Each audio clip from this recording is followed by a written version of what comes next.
हम बात करेंगे हमारा third main topic multiplication of vector by real numbers. तो इसमें ये बताया गया है जब हम मल्टीप्लाई करते हैं वेक्टर को जिसका पॉजिटिव नंबर है मतलब लैम्डा है, तो वो हमें वो वेक्टर देता है जिसका मैग्नीट्यूड जो है वो लैम्डा फैक्टर के चेंज होने से चेंज हो जाता है, बट डायरेक्शन जो है वो सेम रहती है।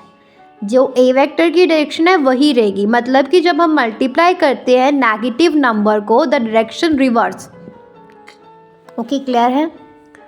तो यहाँ तक बताया गया है। उसके बाद हमारे पास फोर्थ मेन टॉपिक है addition and subtraction of vectors graphical method. तो इसमें ये बताया गया है addition and subtraction of a vector में कि जब हम क्या करते हैं, जब वो प्रोसेस जिसमें दो से ज़्यादा वेक्टर्स को ऐड किया जाता है उसको एडिशन और कंपोजिशन ऑफ वेक्टर बोला जाता है। रिजल्ट ऑफ मतलब जब हम दो से ज़्यादा वेक्टर को जब ऐड करते हैं उसके रिजल्ट को रिजल्टेंट वेक्टर बोला जाता है। अभी नेक्स्ट इसमें आ जाता है properties of a vector addition. तो वेक्टर एडिशन के प्रॉपर्टीज क्या होती है? ये कम्यूटेटिव होता है, मतलब A vector plus B vector is equal to B vector plus A vector. Vector addition जो है ये एसोसिएटिव होती है, मतलब bracket A vector plus B vector bracket बंद plus C vector equals to A vector plus B vector plus C vector, और B plus B vector और plus C vector जो है ब्रैकेट्स में है। अभी वेक्टर जो है एक्ट करता है सेम डायरेक्शन में। जब हम एडिशन करते हैं तो वेक्टर जो है सेम डायरेक्शन में एक्ट करता है, मतलब कि मैग्नीट्यूड जो है रिजल्टेंट वेक्टर का is the sum of the magnitude of the vectors. Direction जो है रिजल्टेंट वेक्टर की वो वेक्टर एडिड जो किए जाते हैं उनके जैसी ही होती है। वेक्टर्स अगर ऑपोजिट डायरेक्शन में होंगे तो सब्सट्रैक्शन होती है। इसमें क्या होता है कि मैग्नीट्यूड जो है रिजल्टेंट वेक्टर के उनका डिफरेंस जो है of the magnitude of the vectors, और डायरेक्शन जो है रिजल्टेंट वेक्टर की वो वेक्टर जो है डायरेक्शन जो है रिजल्टेंट वेक्टर की वो same as the direction of the vector with the greater magnitude.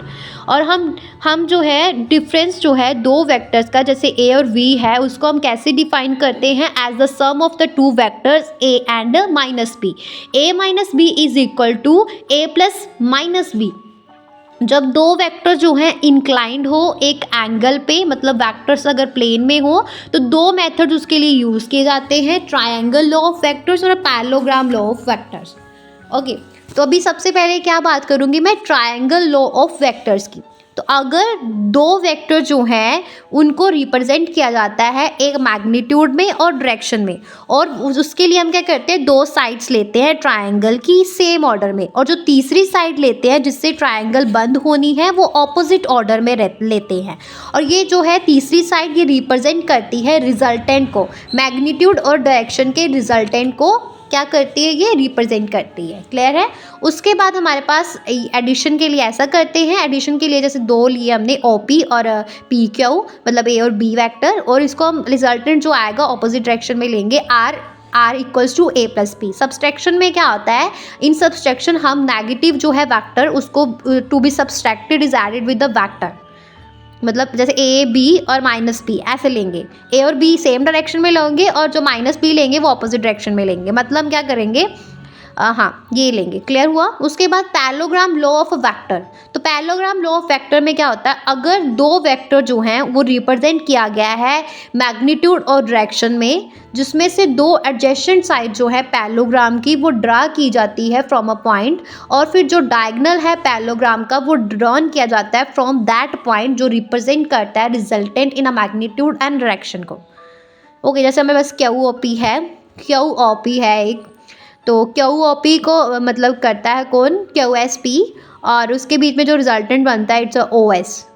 Clear है?